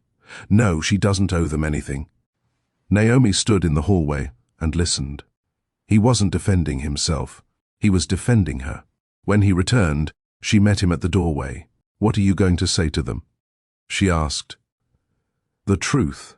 And what is that? That we built this the hard way. That we weren't perfect, but we're real. And that anyone who has a problem with it is watching from outside the life we chose. Naomi's chest rose slowly. Say it carefully. I will. She stepped forward, rested her head lightly against his chest. You sure you're ready for all of this? He kissed her forehead. No. But I'm showing up anyway. The next morning, Griffin released a personal statement. Not through a lawyer. Not through a corporate press rep, but directly from his social platform. It read, Naomi Ellison is not part of my legacy. She is the reason I learned to build one. Our children are not headlines. They are our future. Speculate if you must. We'll be too busy living to respond. He didn't add a photo, didn't use a hashtag. And yet, it became the most reposted quote of the week. The narrative shifted. Naomi saw it in her inbox, in the street glances, in the softening of public tone.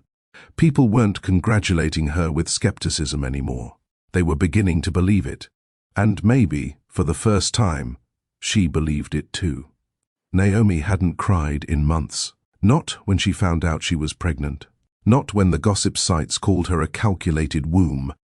Not when Griffin stood in the middle of their living room and told her he wanted to make things right. But now, weeks later, in the quiet of her bathroom, brushing her teeth over the sink, tears came out of nowhere. They didn't fall pretty. Her chest ached. Her knees buckled.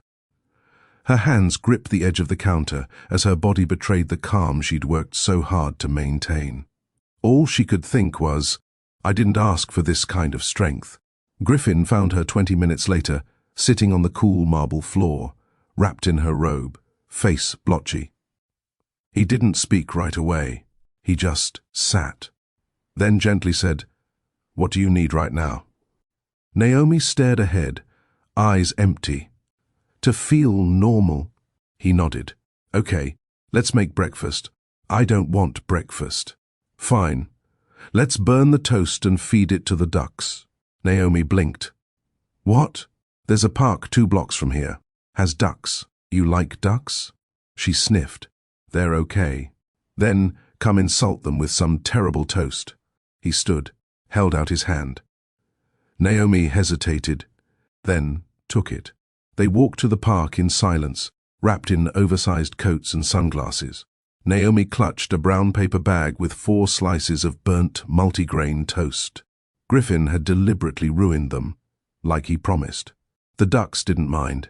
They swarmed. Naomi laughed the first time a bold one snatched a full slice from her hand. She didn't expect to, but it slipped out. Real, sudden, and bright. Griffin looked at her like it was the first time he'd seen color. "You're smiling," he said. "You look surprised." "I am." Naomi stared at the pond. "I didn't know I had that in me anymore." "You've got plenty more." She threw another piece of toast. "What if I don't?" "Then I'll hold whatever pieces you need help carrying." Naomi turned to him. He didn't flinch. The moment felt still, until a child pointed in their direction. "Mommy, that's the man from the news."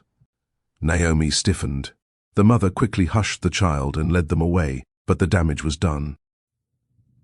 A couple near the benches started whispering. A jogger paused for a second glance. Someone took a picture. Griffin noticed. He moved closer. "We should head back." Naomi didn't move. "No. You sure?" "I want to finish feeding these ducks." He nodded. They stayed 5 more minutes. Let the whispers swirl. Let the cameras click.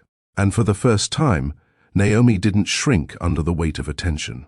She fed the last piece of toast and walked away on her own terms. That night, as the city lights flickered beyond the windows, Griffin lit a candle in the nursery. Naomi walked in wearing a soft cotton shirt and leggings. Her hair was up, her face clean. She looked at peace. He handed her a book. "A baby name journal." "No pressure," he said. "Just thought we could start circling a few." Naomi sat beside him on the floor. "Do you already have favorites?" "Maybe." "Hit me." "For a girl, Liana means youthful." Naomi tilted her head. "That's sweet." "And for a boy, Ellis." Naomi blinked. "What?" he asked. "That's my last name." Griffin gave a quiet smile. "I know." Her throat tightened. "That's bold," she said. "That's love." Naomi looked at the book, then at him. "You really think this can be more than cleanup after chaos?" He didn't hesitate. "I think we're building something cleaner than what I ever had before." 2 days later, Griffin walked into the boardroom of Marchetti and West. The room that once whispered behind Naomi's back. The room that suggested she was a temporary strategy. The room that laughed when Griffin first introduced her as his fiancée. He placed a framed ultrasound photo in the center of the long glass table. "This is who I answer to now." Silence. Griffin straightened his cuffs. "If anyone here has a problem with that, you know where the door is." No one moved. Back home, Naomi placed 2 mugs on the table. Her journal open. A name circled. Ellis. Griffin walked in with fresh roses. "What's this?" She handed him the journal. He read, then looked at her. "Are you sure?" Naomi smiled softly. "It's the first name I ever owned." Griffin pulled her into his arms. And for the first time since that contract became real, it wasn't a merger, it was a family. Naomi felt it at 3:12 a.m., a tightening low in her belly. Not sharp, but deep. A cramp that told her something had shifted. She sat up in bed slowly, one hand on her bump, the other reaching for the nightstand. The pain came again, stronger this time. By the third one, she wasn't guessing anymore. This was labor. "Griffin," she whispered, nudging him. He blinked awake. "What's wrong?" "I think it's time."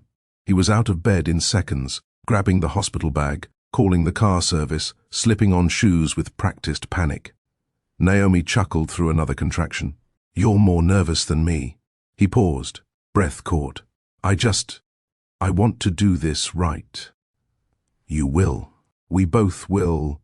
The ride to the hospital was a blur of red lights and deep breaths. Griffin didn't take his eyes off her once, his hand wrapped around hers like a lifeline. 3 minutes apart, Naomi murmured. "I counted 2.5. Overachiever.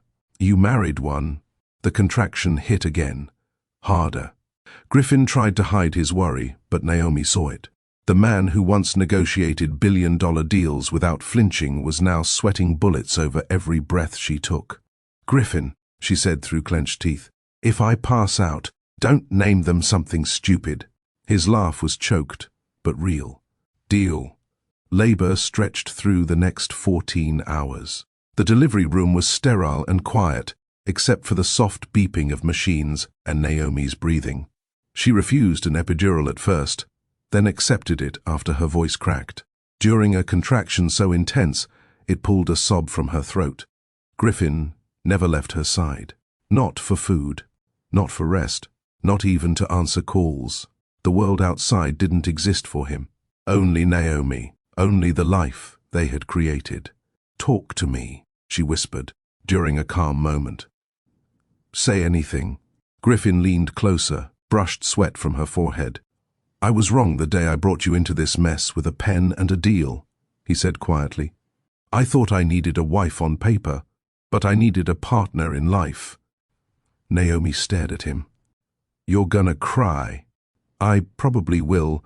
That's okay." She squeezed his hand. Then the doctor said the words they'd both been waiting for. "It's time to push." The room filled with movement. Nurses, a pediatric team, focused instructions. Naomi bore down with every ounce of strength left in her.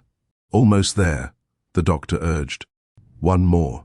She let out a scream so loud it startled Griffin, until it was followed by the cry of a newborn. A nurse held up a baby boy, red and squirming, and handed him to Griffin with practiced ease. Griffin froze. The CEO, the closer, the man who never fumbled. He held his son for the first time like he was holding the entire world. Naomi looked at them through tears. "Ellis," she whispered. Griffin nodded, voice breaking. "Ellis." But the calm didn't last. Naomi gasped, another contraction. The doctor's voice turned sharp. "We have another one. She's breech. She, twin girl. We need to move quickly." Panic crashed into the room. Griffin backed away, heart thundering, as nurses moved in, repositioned Naomi, and the room's tone shifted from joy to urgency. "I thought it was just one," he said, voice thin. Naomi looked at him, barely able to speak. "So did I." The doctor didn't look up. Should have shown on the last scan. She was behind the boy, quiet. "Is she okay?" Naomi asked. We're doing everything we can. You need to push now. The monitors beeped faster. Naomi screamed again. Louder, more desperate. Griffin stood frozen, until a nurse shouted, "Mr. Hale, talk to her. Help her focus."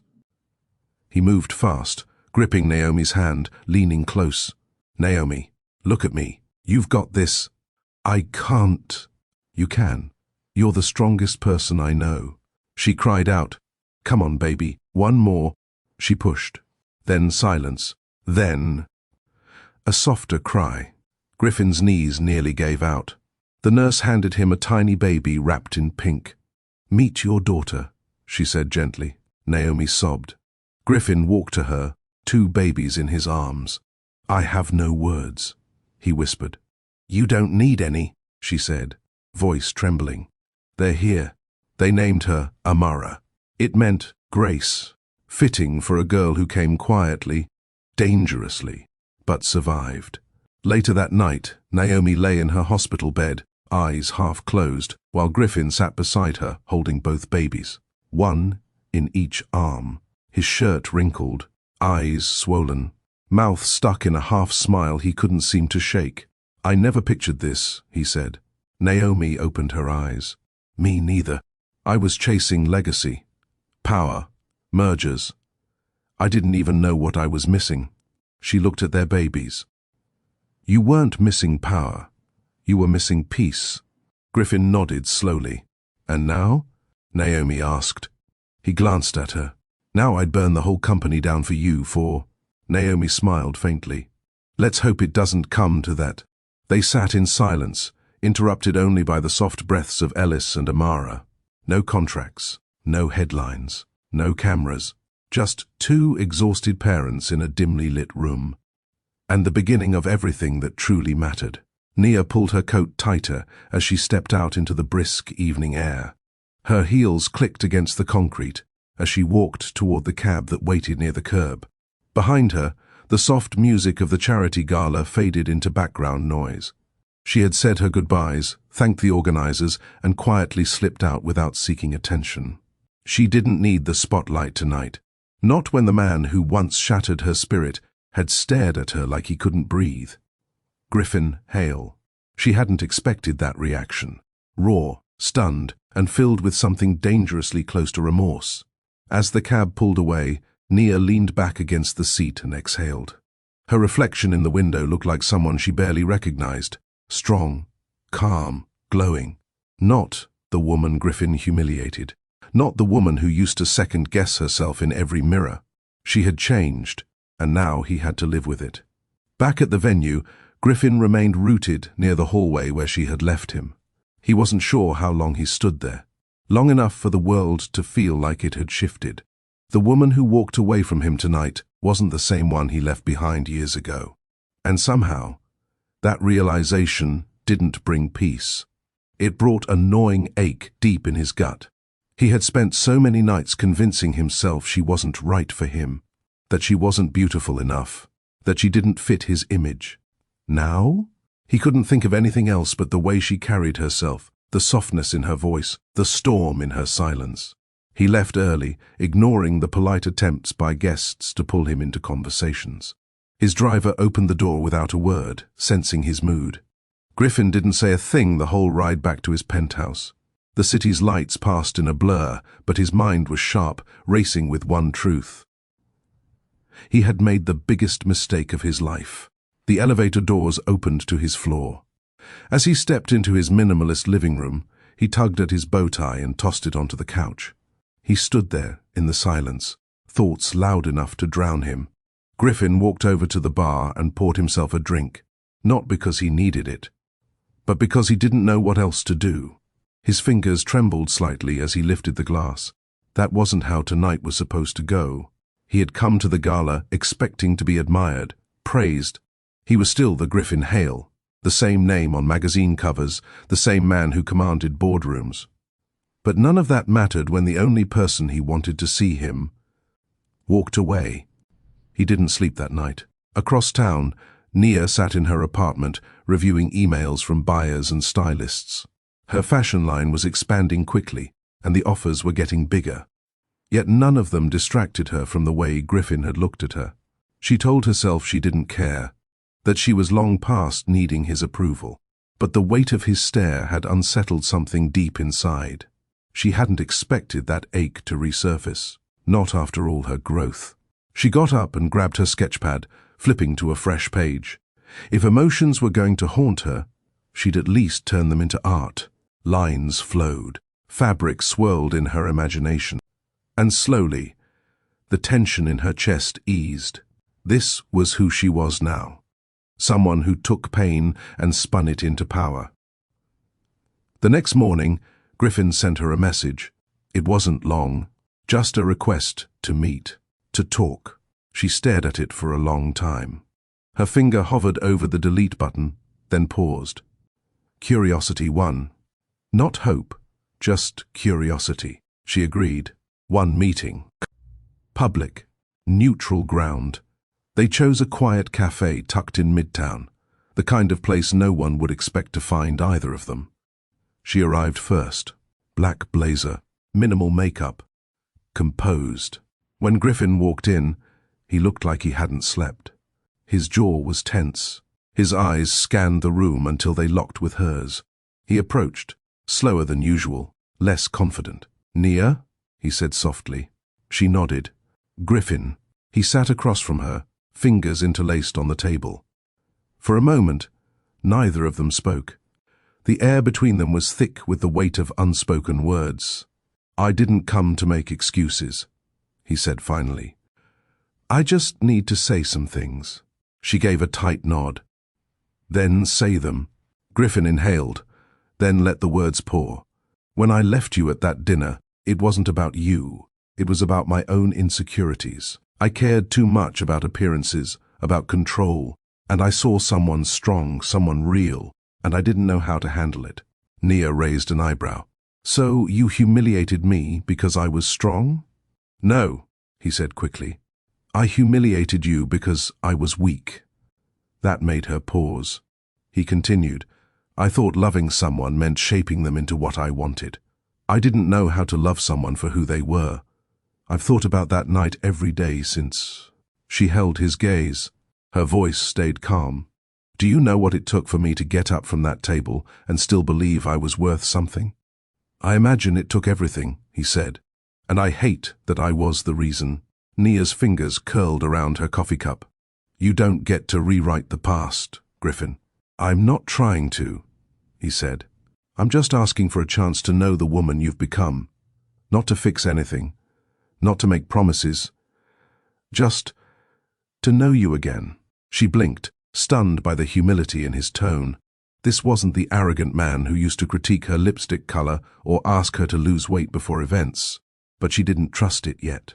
Change had to be proven. She stood. "I appreciate the apology. Truly. But I'm not in the business of offering second chances just because someone regrets what they lost." Griffin rose too. "Then, let me earn it." She looked at him one more time. Part of her wanted to run. Another part wanted to stay. "I'll think about it," she said quietly. And then she walked out. He didn't follow. Over the next week, Nia focused on her brand. She hosted fittings, approved fabric samples, met with investors. Her world was expanding fast. But Griffin's words stayed with her. He didn't chase her with flowers or empty gestures. Instead, he started sending small notes, handwritten, once a week. Each one shared a memory, a mistake he'd made, and how he was working to become someone better. Not for her, for himself. He wrote about therapy, about conversations he never used to have with his father, about learning that control wasn't strength, vulnerability was. She didn't respond. Not until the fifth note arrived. Tucked inside was a photo, one she hadn't seen before. It was them, years ago, taken candidly by someone at a fundraiser.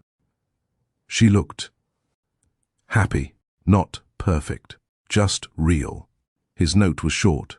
"You deserve to be loved just like this. I didn't see it then. I see it now." Nia pressed the photo to her chest. She didn't know what the future held, but she knew one thing for sure. This version of Griffin Hale was different. And that was a beginning. The grand ballroom at the Crystal Pavilion hadn't changed much over the years, but this time, Nia wasn't the girl walking in someone's shadow. She stepped into the evening event, head high, chin steady, wrapped in a sleek, emerald gown that hugged her curves and shimmered under the golden lights. The room fell into a hushed reverence, not because of her fame or her face on the billboards outside, but because of the calm power in her stride. She wasn't trying to impress. She already had. This wasn't revenge. It was arrival. The charity gala was packed with industry giants, influencers, media moguls, and dignitaries. But Nia's entrance drew the camera crews like moths to flame. Aaron walked beside her in a tailored dark velvet suit, quiet and composed, letting her take the spotlight she had earned. She didn't seek his hand. He didn't offer it. There was no need for performance. They were simply together. And yet, Griffin stood by the far side of the hall, glass in hand, frozen. He had been avoiding the press, sipping scotch, pretending he hadn't noticed her name on the attendance list. But when he saw her, something inside him caved. It wasn't the same woman he once belittled at a rooftop dinner. This Nia moved like she had the world in her palm and wasn't interested in showing it off. She didn't look at him. She didn't flinch. She didn't need to. "Excuse me," Griffin muttered to the two executives he'd been speaking with, already walking away before they could respond. He crossed the room, tension in every step. Nia and Aaron had reached the hosting table when Griffin approached. The air around them shifted. "Nia," Griffin said, his voice low but firm. She turned slowly, like she had to recall his voice from a distant past. Griffin. His name on her lips wasn't bitter. It wasn't warm. It was neutral. But that neutrality hit harder than any insult. Aaron glanced between them, his jaw tightening subtly. But he didn't step in. He knew this was hers to handle. "I'd like a moment," Griffin said, eyes flicking to Aaron. "Then make it quick," she replied. "This isn't the place for your usual drama." Her tone was crisp, cool, and unshaken. Griffin followed her to a quieter section near the edge of the terrace, where string lights danced above the skyline, and soft music blurred the silence. "You look different," Griffin began, sounding like a man trying to walk through a memory he barely recognized. "I am." He looked away for a beat. "I've seen your work, your company, the interviews. You've built something real." "I built it while you mocked me," she replied. That landed. "I didn't know what I was doing that night," he admitted. "No, Griffin. You knew exactly what you were doing. You just didn't think I mattered enough to pay the price." He swallowed hard. "I've thought about that night more times than I can count. And every time I see the shame on your face, and I hate the version of me that caused it." Nia studied him. His suit was sharp. His posture was composed. But the pride he once carried like a shield, it wasn't there anymore. Not like before. "I don't want your guilt," she said softly. "I want your distance." He nodded. "I deserve that." She started to turn. "But Nia," he added, voice cracking just slightly, "I don't expect a second chance. I just wanted to say, I see you now. And I was a fool." She paused, then faced him one last time. "You were wrong about me, but I was wrong too, about thinking your approval was ever the prize." With that, she walked away. Aaron stood by the bar, watching but not invading. Nia returned to his side like nothing had shifted, because, in her world, it hadn't. She had already moved on. Later that night, after the final speech and a flood of handshakes, Nia and Aaron stepped into the limo waiting outside. The city lights danced on the windows as they drove in silence for a few blocks. Then Aaron spoke, his tone thoughtful. "You didn't need to say all that, but I'm glad you did." "It wasn't for him," she said. "It was for me." He nodded. They reached her penthouse, where Nia removed her heels and curled. Onto the couch, her hair still pinned, eyes distant but peaceful. Aaron joined her, not saying much. She leaned into him. "I think I'm done," she whispered. "Done? Letting old pain write my future." He wrapped his arm around her. "Then, let's write something new." She smiled against his shoulder, heart steady. The next morning, Nia walked into her design studio just as the sun cast its first glow across the skylights. Her team clapped. Some stood and whistled. The gala had trended all night. Photos of her dress, her speech, her grace. It was all over the industry blogs, but none of it compared to the moment she opened the email from a young girl named Asha in New Orleans. "I watched you last night. I've never seen someone who looks like me own a room like that. Thank you for being strong. I want to be like you." Nia stared at the screen, throat tight. This was the legacy that mattered. She forwarded the message to her assistant and asked her to invite Asha to an internship mentorship program they'd just launched. Then she pulled out her sketchpad and started something new, unplanned, bold, and beautiful, just like her journey. Across town, Griffin watched the coverage from his empty boardroom. He turned off the TV. In his gut, he knew he'd lost her long before the dinner, long before the insult. He lost her the moment he mistook grace for weakness, the moment he thought beauty was something measured by anyone else's gaze but her own. And now, all he could do was remember the woman who had taught him his most painful and necessary lesson, and let her go. Nia stood at the edge of the stage as the applause rained down. Cameras flashed. People cheered. The screen behind her displayed her name in bold white letters. Nia Wallace, founder, Elan Mode. This wasn't a small fashion launch anymore. It was the fashion event of the year. Her show had closed New York Fashion Week with stunning acclaim, and she had done it without Griffin Hale. But that didn't stop him from showing up. She saw him in the back of the room, tall, sharp-jawed, eyes fixed on her like she was the only person in the building. After the show ended, she slipped behind the curtains. Her team swarmed her, makeup artists, stylists, investors, and media hounds. But her heart beat in a different rhythm. He was here. Griffin stepped backstage like he belonged there. The crowd parted for him without protest. Power still walked with him, but this time his gaze held none of its usual arrogance. It held something raw, something unspoken. "Congratulations," he said softly. She didn't smile. "Thank you." There was a long pause. Neither of them moved. "You've built something incredible, Nia." "I built it after you left," she replied, her voice steady. He winced. "I know, and I regret how I did what I did. You didn't just call off the engagement, Griffin. You humiliated me. You told me I embarrassed you. You told the world I wasn't enough. I was wrong." She stared at him. "I was insecure," he said. "You were the only thing in my life I didn't control, and that terrified me." She blinked. "I let fear speak for me that night. I thought walking away would give me back my power, but it only showed me how weak I really was." "You didn't just break my heart," Nia said. "You broke who I thought I was. And it took me months to rebuild her. I see that now. And I know I don't deserve forgiveness. You don't." He nodded slowly. "But," she added, "I'm not here to carry the weight of what you did anymore. I forgave you so I could move on, not so you could come back." Silence. He looked down, hands in his pockets. "Then I won't ask for anything. I just wanted to say I'm proud of you. That's all."